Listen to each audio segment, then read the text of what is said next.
our panelists about communities working together to help survivors and families heal. So I'm going to go ahead and share my screen.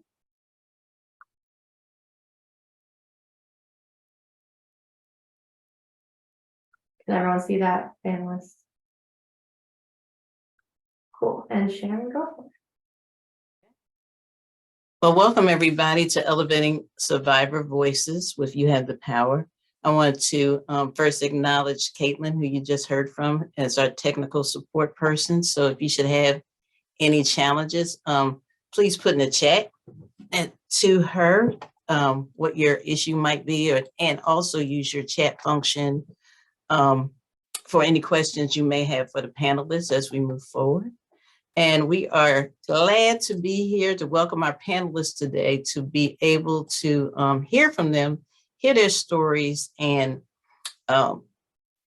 communicate about how we as a community can coalesce and do a better job about protecting our children.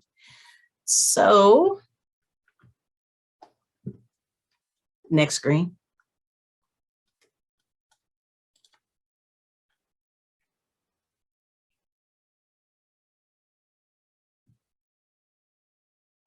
Okay, so this is a VOCA supported project. So we always like to acknowledge our funders. And this is You Have the Power, who is the host for this event today. And the mission of You Have the Power is to empower victims of crime through information, advocacy, and understanding. The organization was founded in 1995 by Andrea Conti. And Andrea Conti is a very distinguished, elegant woman who was a victim of a crime. She was kidnapped. And as a result of the kidnapping and her near-death experience, she founded this organization. And also on her bios that she is the wife of former Mayor Phil Bredesen and former Governor Phil Bredesen. So same person. Okay, focuses on providing services, information through the survivor's lens. So because of her experience, she really wanted to find a way to create space for survivors to be able to access services. Next slide.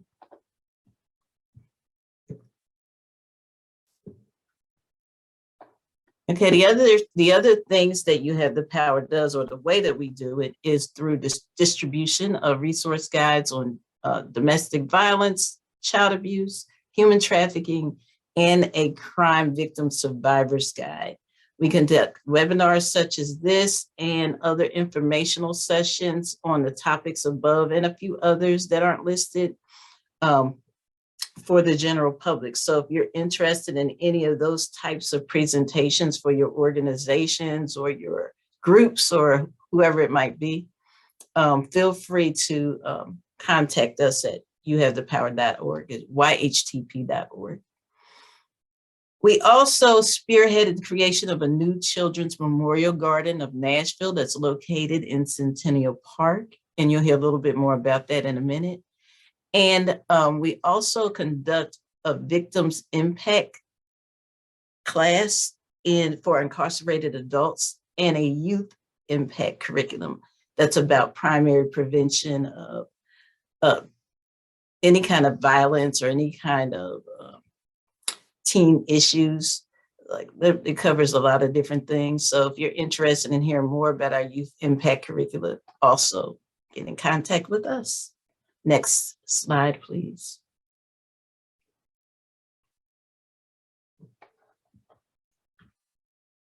Okay, so before we get started, we know that this is a very sensitive topic, especially when we're talking about our children and we're talking about violence and violence against children. So the most important thing that we want you to remember and be mindful of is to take care of yourself, whatever that means.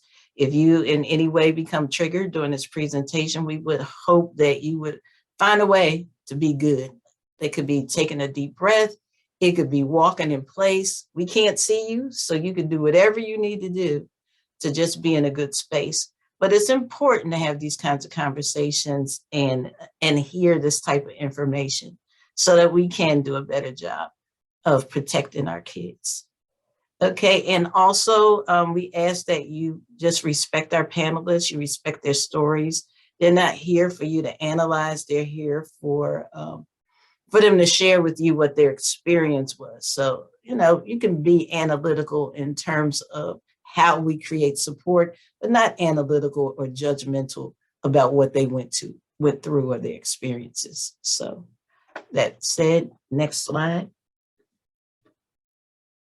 So our webinar objectives for today are to elevate survivor voices and to engage in a conversation about our community, what community support looks like, what community engagement looks like when it comes to the conversation of violence in children. And that could be all kinds of violence. We are today going to be focusing a little bit more on gun violence because I think that's the ones our panelists have had the experience with, but all violence. And that includes sexual violence, that it's everything. And then the third one is to explore creative strategies to support the physical, mental health, and healing for survivors. Next slide. Okay, Caitlin, I'm going to punt to you. It's located in Centennial Park. We held the dedication for it last October. And if you haven't heard a lot about it, the purpose of this memorial and this garden is to honor those taken too young by violence in our community in Davidson County. So there are over, with the garden and our new Voices from the Garden yearbook, which is a book with the children's names and their bios that we do on an annual basis. We have over 250 names that we are honoring. And I could talk about the garden all day, but I feel like our founder, Andrea Conte, could do a lot better. So we have a few short videos from her talking about the garden. Architect Thomas Woltz designed a new garden that symbolizes the cycle of life. Granite benches emerge from the ground and then descend. A break in the long S-curve bench represents a life interrupted. Thomas Woltz and his team captured the grassroots power of the original garden by adding a lighthouse monument, which shines light on the children lost to violence, and it holds more than 2 decades of children's names, patiently carved into the limestone plaques and donated by Charlie Hunt of. So there's one, and then the second one is for talking. And because a big part of what we're talking about today is that communities and individuals coming together can make different change in ways. We just kind of wanted to highlight how this garden came to be and how many people and organizations came together to create this new garden. Because we couldn't have done it just as You Have the Power or just as Parks or just as one person. So here's a little video on how our community, everyone in our community really came together to create this amazing memorial. The garden was made possible because the Nashville community stepped up. In the 7 years it took from the concept of a new garden to its completion, every volunteer who was asked to serve was at the table. Every Metro department who was asked to participate was at the table. And this includes the mayor's office, Parks Department, District Attorney General's office, Metro Police Department, Family Safety Center, and the Nashville Public Library. Nashville joined hands to recognize the tragic loss of a child taken by violence. And without this collaboration, the garden would never have happened. It has been a journey of caring and compassion. To celebrate the new garden, You Have the Power spearheaded the creation of Voices from the Garden, a book of photos and profiles of children lost to violence. It's the yearbook these kids never had. The children's photos and profiles keep their memories alive. And when families gather, they are often pillars of strength and support for each other. The garden is dedicated to the memory of these children and is meant to be a place of comfort and healing for the families. The garden was Back to you, Sharon.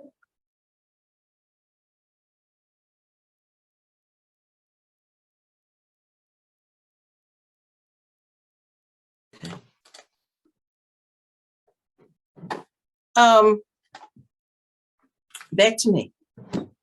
I do have a question, though. I just got a call from my other panelist and she's having trouble logging in. So can you resend her the link? Sorry, I had to do that, you guys. You know, technical difficulties, but this is the life we live now post-pandemic. These things happen. Okay. So let's talk about what the experts are saying about this. And so the CDC is saying that there has been an increase in violence. There's been particular increase in violence post-pandemic. And many of the factors for youth violence are connected to toxic stress, and toxic stress that is prolonged and repeated. Toxic stress can negatively change the brain development of children. So I don't know if you guys are what's the word I'm looking for? I'm in another space. Are familiar with ACEs, which is adverse childhood experiences. And in ACEs, they talk a whole lot about toxic stress. And the more toxic stress a child's brain experiences, the harder it is for them to regulate their brain and make good decisions. And so there's a whole thing in Tennessee ACEs. There's a whole lot of information on that. So I recommend that you look it up. It's capital A, capital CES. And learn more about how toxic stress contributes to the proliferation of violence. And toxic stress can result from these issues. And so with ACEs, I think they have like 12 ACEs now. Some of these are listed in here. Some of it can be poverty. It can be food insecurity. It could be racism, limited access to support and medical services. It could be divorce, substance abuse of the parents, mental health issues with parents, and violence in the home. So those are some of the big risk factors that the CDC identifies as issues that kind of help proliferate youth violence. And then according to the New York Times article, children's greatest danger, the data on children's and gun violence. So they said the sharp rise and stark inequality of these gun deaths have a devastating impact upon already horrific impact of a child dying. So the cost of gun violence extends far beyond that.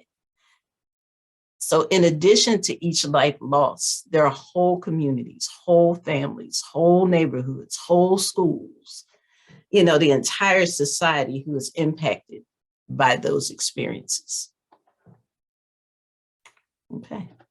And then the last thing that I want to make sure that we kind of address is that there's also an inequality when it comes to a health or disparity when it comes to children dying, especially by violence.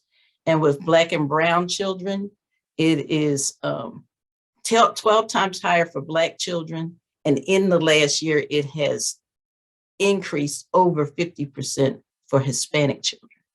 So we know that there's a disparity when it comes to this. And it's important that we create strategies that address the differences in equity when it comes to dealing with children and violence. But I do want to say, because there is this disparity, doesn't mean it's isolated to those communities. It's everybody's problem. And so as we acknowledge the disparity, especially in lieu of the people that are on the call, it would be disrespectful not to acknowledge that disparity, okay? But it's also important to note that if it happens in one community, it's on its way to the next community. So don't think that, you know, it's just over here. We're not otherizing this. This is everybody's problem. Okay, next slide.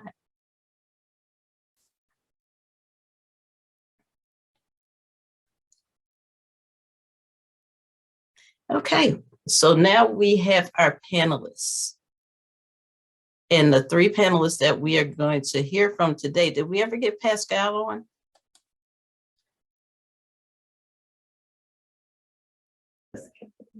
Okay.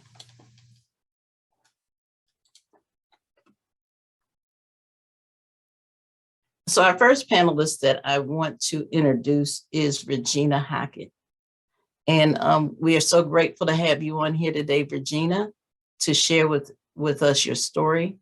So Regina is a Nashville native and a member of Born Again Church. And she's also the founder of Victorious Mothers of Murder, that she founded after the death of her 13-year-old daughter, Adrienne Dickerson. She's a very accomplished person in the community, and you can read her bio, as we share, which should be up on the screen.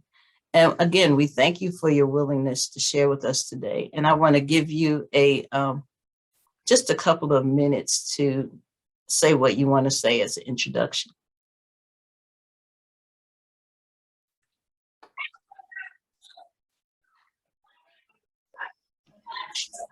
Good morning. Good morning, everyone. I'm excited to be here to share my journey, even being this panel. As Sharon shared, my 12-year-old daughter's life was taken in 1995 from gun violence. Some young men that said they wanted to get their names on the map.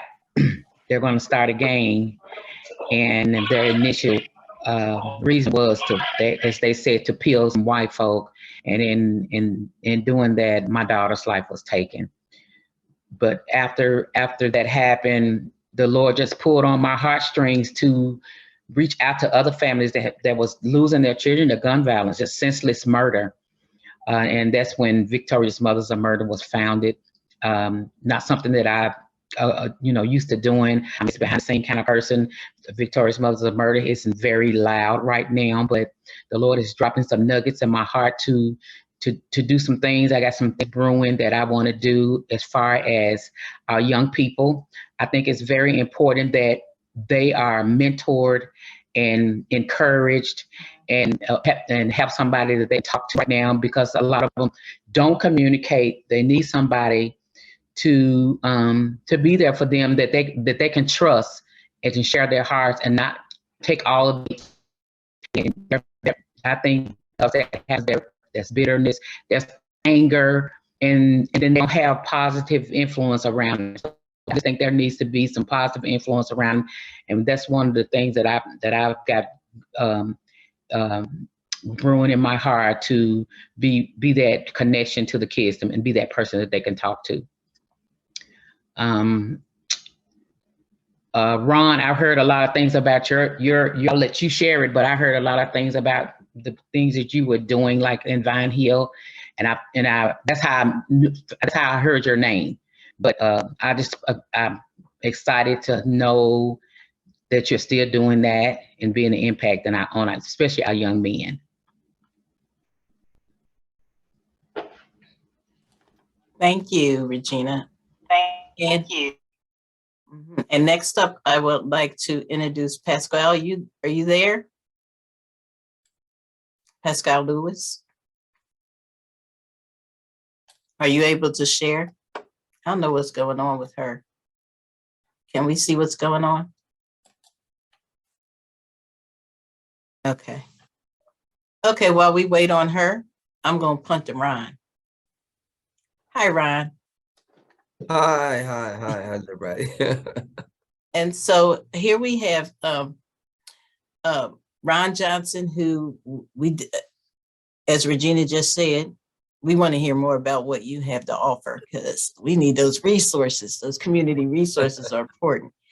And so he's a community activist. So I don't know if you are a survivor voice or not. I'm sure you know people who have experienced this. I mean, I don't know how you could be Black in America and not know somebody, right? That's right. That's right. For real. I Yes. know. So I know we all in some way have a story that we could tell, but what motivated us to have you on the call was that we wanted that community support. We wanted to hear what that looks like. We want to know what those resources are.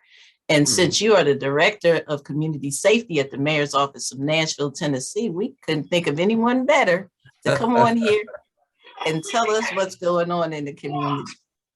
Thank you so much. Well, first, I just want to say thank you, Sharon, and thank you to You Have the Power and all those, Ms. Contre, everybody.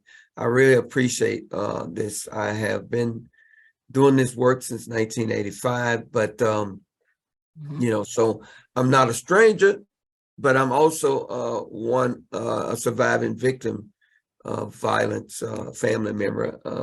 And I'll give you guys a quick of that. Before I do that, I'll just kind of tell you, we have a number of different opportunities that the city has going with, we just had a South Nashville grant that some of the folks who are on here were recipients of it. We're really proud that we've been able to do that. Having someone like myself at the table who has a lot of the same or similar experiences that those who do this work makes a difference. We believe that when we have a voice at the table, we get a fair share of what's happening from the government. And I can tell you right now, I'm not liked at a lot of the tables that I sit at, but it's okay because I'm fighting for the things that I've been doing for a long time. That said, I'm a native of Memphis. I'm the fifth of 10 boys growing up in North Memphis in an area called the Goodwill Village in Hollywood there. I was a football player coming through high school. And so my senior year in high school, I had one of the worst experiences that any high school person could ever want to have, being a young athlete and having dreams and all of that. And myself and one of my best friends used to always dream of playing football for Tennessee State. He was going to be on one corner and I was going to be on the other, and going to play for the Dallas Cowboys in the NFL. But our senior year, he was stabbed in those projects that we lived in, and he died in my arms asking if I could give him some air. So that was a devastation in itself, and coming on to college and having that trauma and not really understanding exactly how important it is to talk to someone. But I did come on to college, and just to wrap how I'm able in touch with this, and my life here grew as an athlete. I played college football and I went on and played pro football. But in 1985, my mom came to see me play, my mom, my brothers, and they got to see me play the best game of my entire life as a football player with Tennessee State University. But my mom, my brothers, as they headed back to Memphis, that Tuesday, the coach came to get me off the field. I'm thinking I'm about to do another interview. And it was one of my brothers calling. First, I'm thinking something has happened to one of them, because I had two brothers that would always be in trouble. One had just gotten out of prison 10 years. And the call was very devastating. Someone had just shot and killed my mom standing in the door of the projects that we lived in. She had just got a chance to see me play the best game of my life. Her dream for me, as I told her, when I get drafted into the NFL the next year, I was going to buy a house, get out of the projects. You know, I can't say that I didn't have, my daddy was always there. He was, the one who brought everybody to the game. And, my mom didn't care nothing about no bigger house. She wanted me to be her first son to graduate from college. And I would have to say, not only did I graduate from college with one, but with 2 degrees. I'm certified in a number of different areas. I'm a meditation specialist, and I'm also a life coach. And that's a short version of Ron Johnson. Wow, that's a lot. Thank you for sharing that. Yeah, you're a survivor voice too. Yeah, for sure. And let's get into some of the questions that I have. How do we want to manage the chat? Do we want to take questions after each one, since I can't get Pascal to, oh, there she is, she's on. Can she unmute?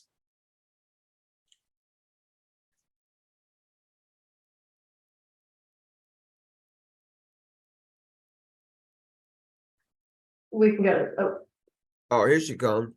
Okay, now hit the unmute button, Pascal. Because we really want to hear what you have to say. There you go. Now there's that red button. Oh, there you go. Wow. Okay. Yay. Okay. Thank Finally. you. I'm sorry. You know, this is post-pandemic life, right? You know, we had to learn how to Okay. figure these things out. So I'm glad Yes. I'm glad we were able to finally get you on and get everything working. So Pascal is a native of Drew, Mississippi. And she moved to Nashville in 2006 with her two children, Morgan and Christian. In 2017, Christian was murdered. And as a result of that experience of going through the justice system and just having to navigate all of the moving parts that come with losing a child, as the three of you guys would know, is that, you know, she ultimately founded an organization called Heavenly Angels, and she moved to Mobile, Alabama. So she's coming to us from Mobile, Alabama, and somewhere along the way, we lost your face, but I think we can still hear your voice. Okay. So you might need to tilt okay, come down some more. There you go. Now hold it right there. I know you're on a iPad, right? Yes. Okay, now you're gonna have to hold it right there. Okay. Okay, so I'm gonna punt to you to kind of just give us a brief summary of whatever it is you want to say and what your experience was like. My experience was very tragic with the death of Christian. I'm very numb to this situation, and I think this has to stop immediately. I don't know how we're going to fix it, but we really need to stop it. This has destroyed not only my life, but my daughter's life as well. It was very hard for her behind the death of Christian. It was also very hard for me. That's one of the main reasons why I left out of Nashville, because I was getting very angry and wanted to be very violent with the people that did this to him. The system failed me on so many different occasions. With this, I traveled for 5 years out of Pensacola, Florida, flying in for court, to come to court only to say the case was reset. Not only that, the last time I was there, the judge looked me in the face and he explained to Mr. Hassan that he needed another chance at life. So he only gave him, at first it was 3 years, but I argued with him, so he gave him 10. Out of the 10 years, he only did 1 year in jail and will serve the rest of his sentence on probation in Nashville, Tennessee, free, walking the streets, and has caught several charges since this occurred. Had a gun possession charge and a drug charge before this happened. And this is the slap in the face that I get. I'm just lost for words with this, but I don't know. I just feel like this is so unfair to everyone, especially from the system, because it's the system that has failed us as parents. So thank you for sharing that. I mean, I think it's important to understand what systemic support looks like and how we get it and how we can do a better job. So with that being said, I thank you each for sharing. Let's get into some of the questions. And participants, if you have any questions, put them in the chat. And then we'll get to them probably more at the end, unless there's one that's super relevant to the question that we're answering in the moment. So specifically, and any of you guys can answer any of these questions, or if you don't have an answer for it, it's okay. So it's, you know, you don't have to answer every question. What do you want the public to know about youth violence and its impact on your family, your community, and society?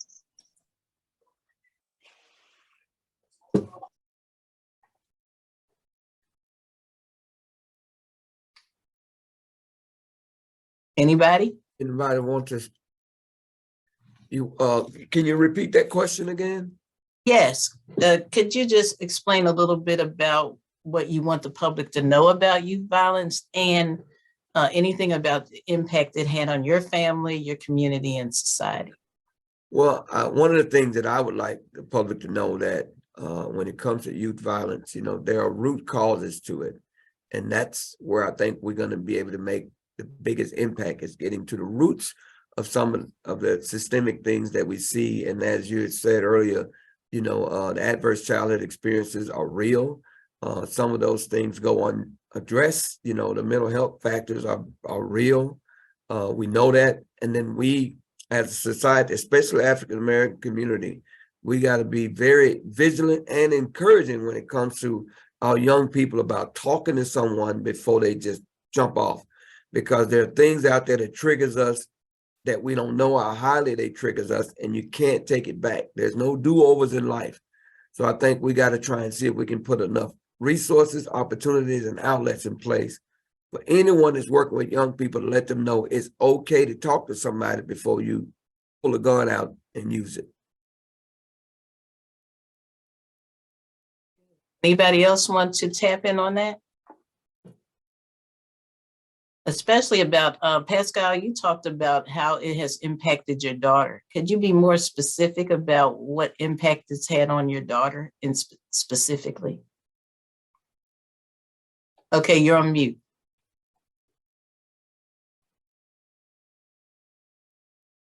You're on mute still. Okay. There you go. It has affected her to where I took her out of the public school and put her in a private Christian school so she could learn how to love again and love everyone. Because sometimes kids can be so mean, and by her being the only child that was left, I remember her coming home one day and said she didn't like people that didn't have sisters and brothers because they were very mean and didn't know how to treat other people. So that was like just a hard thing for her. But over the years, it has been 6 years now, she has changed dramatically, learned how to read the Bible, learned how to forgive, and accept this better than I have. At first, she was on the internet stalking the people that done this. The other kids that was in the car that was able to get away, she followed them on all of her, on everything social media had. She knew everything they did and everything they went. Everything they posted, she knew it. So that was just too much for an 11-year-old to be focused on. But she's 17 now. She just turned 17 and she has gotten way better with the situation. So go ahead. How were you able to help her cope? I sent her to counseling and we just prayed about it all the time. And I just told her to talk about it. It didn't matter if nobody wanted to listen out. Talk to yourself. Just talk and let it out. But talk to the people that did want to listen to you. That was encouraging to you. If it was negative energy, just let it go and talk to somebody else. So that helped a lot with her with talking and going back to church and praying about it. And being around other children that have already went through this as well was a big factor. Some of her friends that go to the school she go to had lost their parents due to violence. Either the dad killed him and the mom, or killed both of them, or just killed the mom and then killed himself. So just talking to other children was able to help bring her through it as well. Regina, how about your community? What's your supportive community look like? I didn't hear you. Could you repeat that for me? I'm moving to Regina, but you stay on the line. Don't go nowhere. You can mute though. Okay. Okay. Thank you for sharing, Pascal. Appreciate it. Sharon, can you repeat your question for me, please? Yes, what does your supportive community look like? I think we got Well, that echo back. Yeah, I know. I hear it too. after this happened with me, I just surrounded myself with moms that had gone through the same thing, and we would just rally with each other. I would give them my numbers. I don't care what time of day it is, what time of night it is. I'd roll out of my bed, pick up my phone, and sometimes they just want you to listen. And I tell them all the time, I have big ears. I'll listen until I feel like I need to give you an answer. So it was like in the beginning, it was like 6 moms, and then when it kept going, we would go to other moms' houses that we would find out where they were to just try to bring some support, let them know, hey, you can make it, you can get through this. I saw a lady that this happened to way before me that walked around in zombie state. I saw her shortly after, and she was still in the same state. And I felt like that was what she had no support. Nobody reached out to her. She didn't reach out to anybody. She just took that grief and just carried it. And grief is too heavy for anybody. It's a weighty situation, and you have to be able to release it, talk to somebody or something, and listen to Pascal talk about her daughter. My son, he was very angry. He knew the people. He wanted to do something. I said, no, I can't do that. We're gonna pray about it. Mom, I don't want to pray. I just want. They did this. That was my only sister. I got to do something, and he just went in a different way that I expected him to. He started drinking. He started his attitude changed, all of that. But I know he continued to watch me just pray about it. The church was my safe place. If the doors was open, I was there. Sometimes I would just go sit in the parking lot. I didn't know what to do, but I knew I had to do something, because going back to work after 6 weeks, I thought I was ready, but I ended up having to get 6 more weeks. I went to see a psychologist, and he said, you're doing well to be in deep depression, but I'm going to give you something so you can, give you some medicine so you can, it can help you. And I told him he could write it, but I wasn't gonna take anything, because I knew who my antidepressant was. So it was God. It was God. It was moms that connected. And when our children's lives were taken, it was my family. My dad was a pastor. It was him. I just had a community of people around me to walk me through that journey from grief to joy.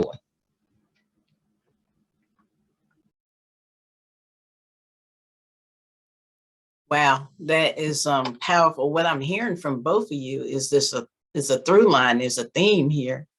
And it was faith that brought you through, and your faith community that surrounded you and provided that support. And I also hear the common theme of talking to somebody. I think Ron said it too. You got to talk to somebody. You cannot bottle up that kind of grief, because it is debilitating. Right? It actually is a destroyer. So finding the right space. Now, I think it would be more harmful if you were talking to somebody who wasn't empathetic, right? And who did not want to do some victim blaming, or who just did not understand that type of crime.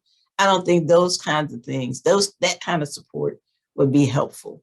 But the other thing that you guys both said is somebody who will listen. And listening is an active thing too, right? It's not just hearing, but it's sitting with somebody without having answers. It doesn't mean you have to have all the answers. Who has the answers for this, right? But just being able to sit in that space and know that somebody cares about what you went through and they care for you authentically. So the through line I'm getting with both of you is your faith, talking, and 2 people who have listening ears. So if I'm a community member and that's what's going through, those are the things that I need to remember, to listen. And I don't have to have an answer. Just sit with me, be with me, support me. If that means I'm having a crying fit, let me have it, right? Because there's healing in those tears. And allow people to just be hurt. And we don't always have to be that strong Black woman or that strong person, right? I think there's strength in being weak and being able to find that space where you can find that strength in being weak. So with that being said, Ron, I just have a question for you when it comes to men and supporting other men who are going through this. I think they may have a harder time being able to be weak. And how do, yeah, go ahead. No, men, especially in our community, Black men, we always put up that guard. I mean, think about it. I have 9 brothers. And so our MO when my mom was murdered is we need to go and murder this woman who did it. And that was what we was intending to do. We got in cars and went searching like we were going hunting. But thanks be to God, as you guys have been saying, and both ladies have said incredibly, my mom was a fearing, God-fearing woman, and she made sure all her boys went to church, although we were not angels because we were 10 boys living in the project. So just imagine that we had our own gang and all of that. But nevertheless, church was our outlets. And so that was kind of where we all found ourselves back on our knees with my aunt, with my dad, knowing that, God is in charge. And one of the things that, we used to do as brothers is we would always check on each other. And to this day, we have this thing where we always check on each other. We all have something special that our mom used to say to us. And no matter what, she would always say, baby, don't worry about it. Everything's going to be all right. And in the fullness of everything that I've lived through, experienced, I'm still here. And the truth is everything is all right. Now, do I get angry? Do I feel some kind of way from time to time? Absolutely. But the facts is the foundations for everything that I experienced when it came to my mom being murdered was because of the foundations that she laid and all those who I was able to meet. But one of the things that we didn't do as a family that I wish we would have is at that time in 85, as a Black family, talking about going to talk to a counselor, it was not going to happen. You was considered crazy and, cuckoo if you were a family, especially we Black boys, young, we were not going to do it. And I was in college. So I didn't really show no interest. That didn't happen for me until later on in my life. And that was when I really truly learned that it was very important that I start talking to somebody. And then in doing this work, having to be at a number of these young people's funerals that I've had to be at and doing this work was also a part of my therapy. And so I ended up going back to school and getting certified as a cognitive behavioral therapy, because one of the things that I knew that happened to me is I was able to change my mind, and that had to be filled with things. So I started reading the Bible. I started praying. I started making sure that I stayed around people that would keep me fed with the right things, because you get around the wrong folks and they start feeding you a whole lot of stuff, you're going to find yourself doing some of those things or right in the middle of it. So I surrounded myself with the right kind of people. It's still that way. I always tell my partners now, if you ain't doing something legal, ethical, or moral, I'm not hanging out with you. You can keep it moving. But for me, it has been all of that. And then doing this work in the mayor's office now, doing this work that I've been doing in the streets. I mean, I could really go so deep with all the things that I've done and places I've been, the people that I've worked with, but also the life that I've lived. You look at me in the mayor's office, but I spent 4 years in a Supermax prison after my mom's murder, after, playing professional football, because my mind wasn't right. And I think that's one of the things that we need to work on with our young people, is doing the best we can to help changing their minds. The word said, be ye transformed by the renewing of your mind, that you can prove what is that good and acceptable and perfect will of God. And so that's what happened to me. I was able to be put away, set aside, and work on changing my mind. And, there's some science behind that, but that's kind of what it was for me. So that's a perfect example of what toxic stress looks like, right? From the neighborhood you lived in to the way we socialize boys, to not seek help and not talk and seek revenge, right? So all of those are toxic stressors. And so I think we do have to be more intentional in the community about how we create support, particularly in communities where it's viewed as weakness. So there are other ways, and we got to be creative about how we create those spaces. Maybe we have a basketball game with therapists in the mix, right? playing with them and helping them talk it out, or whatever it is, even if it's, I went somewhere and they were jumping double Dutch. Now I'm a Philly girl, so we jumped double Dutch. And so double Dutch was the way that they worked out their therapy. And the other part of that is when these things happen to us, they happen to our mind, our body, and our soul. And so you got to integrate all three of those things, mind, body, and spirit. So when I say mind, that is soul, right? And so how you're thinking about it, how you embody it too. Like, how do you hold it? Anytime we have these kind of major stressors, our body holds that pain. The body keeps the score, right? And our body holds that trauma somewhere. And so you're not even thinking about it. You're just going on and living life. And then a trigger happens in your body that your mind isn't connecting the dot to, and you respond. So we got to create spaces where we're working it out in our body, paying attention to how we embody stress, how we embody toxins, how we embody trauma, and work it out all three ways. So we got the spiritual part down. I heard that, the prayer, the talking to, fellowship with each other, important, but also important about how we hold it in our body. And with the work I used to do at the Sexual Assault Center, one of the things that we would come across when somebody was going through therapy, especially CBT or cognitive behavioral therapy, is they would get stuck at a certain point where they couldn't go any further. Why? Because they got sick. They usually got sick in some way. They got sick to their stomach. There was some kind of female issue, or if it was a female, some kind of thing like that. And what they had to learn to do was expand CBT to include things like EMDR and other types of therapeutic models that are more about how the body processes this stuff out. So I just didn't want us to push past this thinking just by talking alone, but basketball could be a therapeutic model. Yoga could be a therapeutic model. Like whatever it is.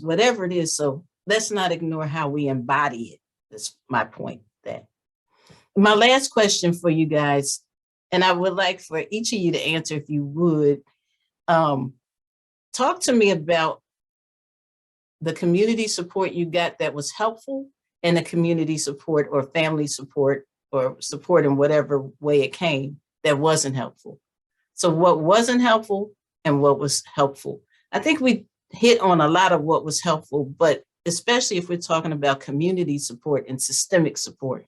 Let's talk about that. And Ron, I'll come to you at the end where you can maybe fill in the gaps for what some of the resources are now that may not have been present for them then.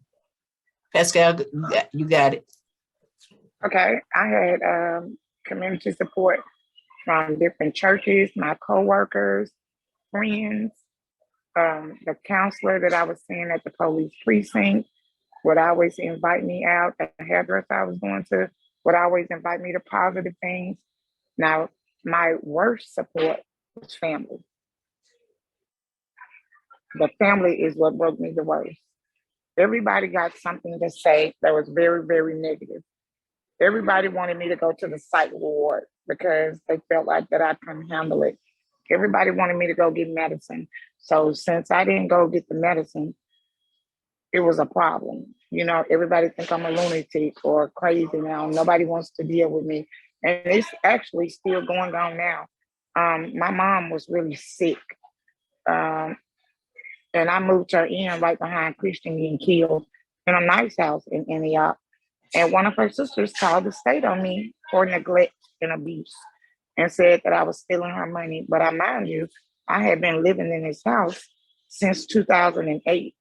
She moved in with me 2018. So what money could you help me pay to keep it if I've been staying there that long? You don't have enough money. You're only getting a monthly income. But family sometimes could be the worst. Some are nice, some are not. But when I feel that type of negative energy, I just move around and stay away from it. My mama taught me to just speak and be cordial because they are adults and those are her sisters. Just be cordial, nice. If I want to attend the event, which she always want me to attend the events, but just keep it humble. And after I've been there long enough, I can go ahead and go. But just go on her behalf and in her presence, you know, on the sake of her. But the community showed and showered me more love than family. And I'm just amazed and shocked with that because we was raised in Drew, Mississippi as a close-knit family. But times have changed. And I guess since you don't want to dance by the radio that they want you to dance by, nobody wants to deal with you if you still want to be normal and don't want the medicine and stuff. Because a lot of people have had tragedies and get the medicine and they think they're a doctor now. And they think that you should take it. But I think that I'm strong enough not to take it. And when I do feel weak, I'll go. But I don't think I've made it to that point. My heart is very broken, but I can just pray about it and take a nap and I'll be better than go and get on all this medicine and be lost. I'm not saying not to though. Some people need it. Some people need it, but I just feel like I'm a little stronger than that and I don't need it at the time. Not now. I used to say I might need it later, but I don't think I need it right now. I just stay focused, work my job, go to church on Wednesdays and Sunday, go to the beach and go home. So that's been helping me out a lot with that. That's great. I think you hit on something really important. Everybody's healing journey is different. Mm-hmm. And there's no one way, no prescription for this, right? Yeah. And people need to give you the space to find your way, whatever that looks like, you know, and support whatever it is that you decide is right for you. So thank you for sharing this. Thank you. Okay. Regina?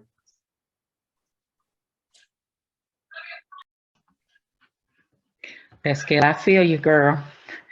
I had a great support system. The only thing negative that I felt like I went through was somebody said I need to go to this support group, and I went to the support group, and to sit there and hear everybody's story of losing their children 20 and 30 years ago, I felt no hope. I said, there's no hope. Nobody's saying there's hope. I want to find some hope. And this was, it was like 3 months in. No, nobody said nothing about hope. And I told my sister, I said, I'm not going back. She said, you got to go back. I said, no, I don't. She said, you got to go back. You don't share hope. I went back and there was one guy that was sitting next to me. He said, you know, people say you can't ask God why. I said, who told you that? I said, there's a scripture in the Bible says, ask, seek, and knock. One interpretation that I've read, it says to keep on asking and to keep on knocking. And he said, where is that? I had my Bible everywhere I went, had my Bible, turned my Bible over to that scripture. He was like, oh my God, I'm getting ready to ask God all kind of questions. I said, go ahead. He know you're going to ask anyway. But that was the only thing that I felt like it was like, well, 20 years later, am I gonna still feel like this? I didn't want to feel like that. But I'm glad I went back, and that was the last time I went that one time. And I guess that was the one person that whose life I was supposed to touch with sharing that with him. But the police department, victims of violence, everybody was so supportive. The district attorney's office, everybody, I mean, very supportive. So, and then, just getting around positive people. Somebody, some people will say, well, when my grandmother passed away, I said, it's not the same. But I said, it's not the same. Every death is different. And I kept having to share that. I understand that you went through, I said, when my grandmother passed, it's not the same as when my child's life was taken. It's so different. But even you have to witness to other people, it's like, wow, I swear I come over here to be a blessing to you. And it was so God, y'all. It was so God. I'm very quiet. People say I'm not, but I am. And a little shy, but God used me in that time, and He will. And some things that come out of your mouth, you be like, did I say that? What? Oh, yeah. But I had a great support system other than that little situation.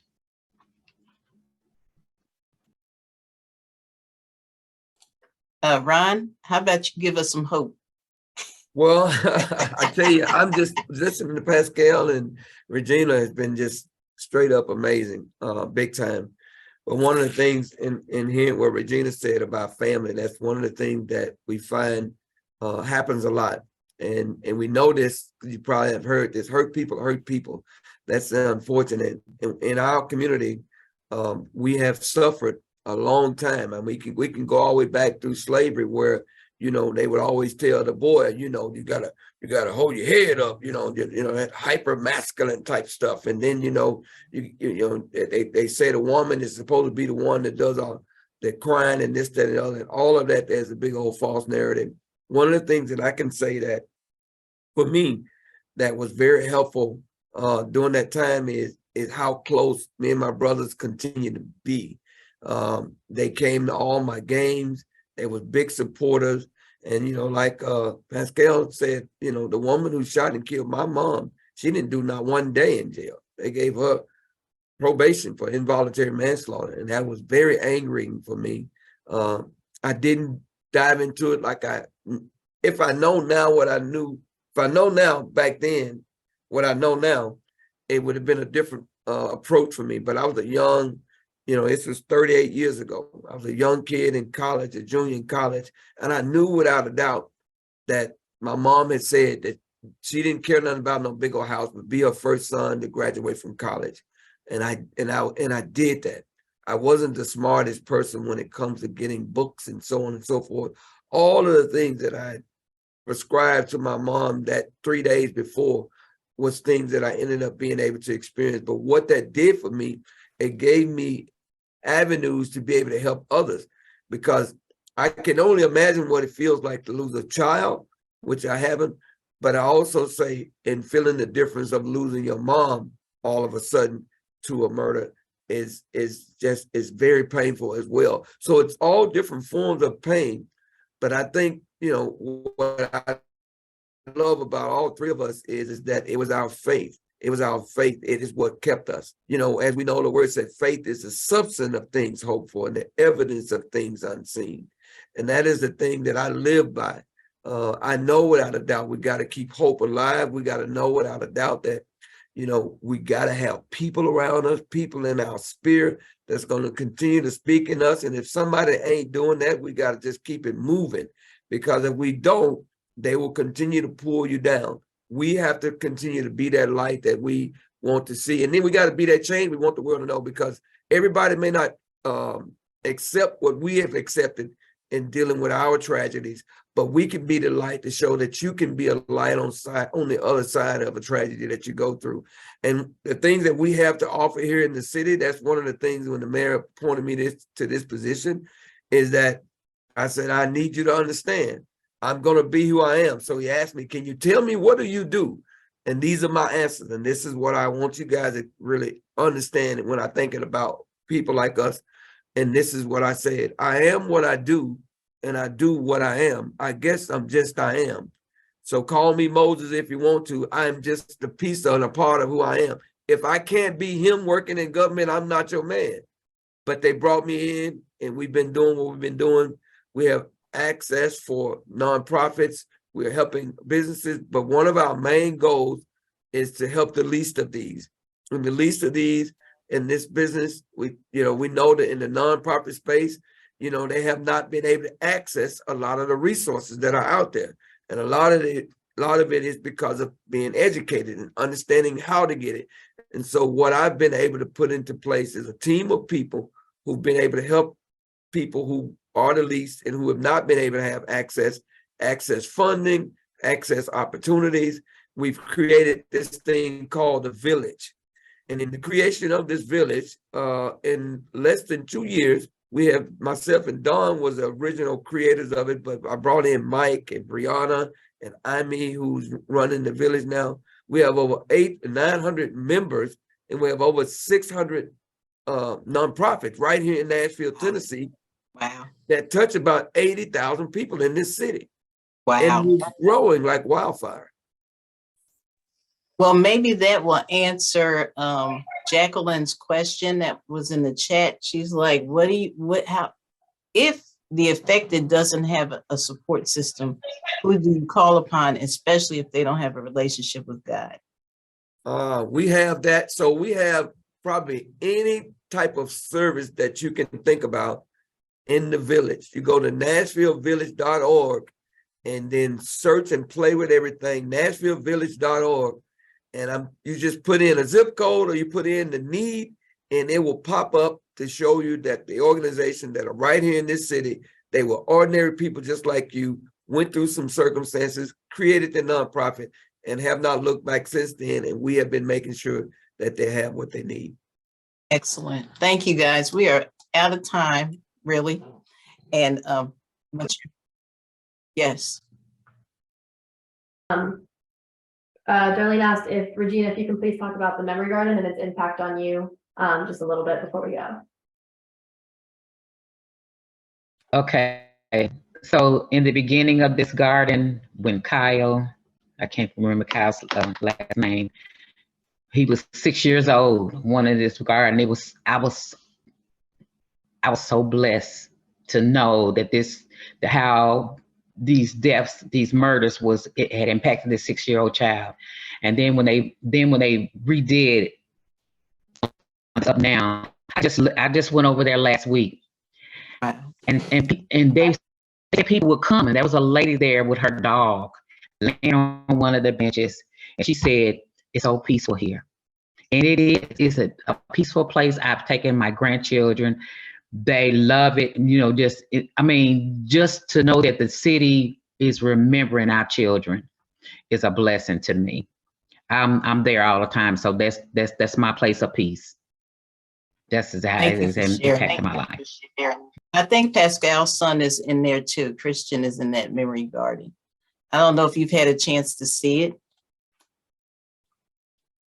Wow. Yes. Okay. Yes.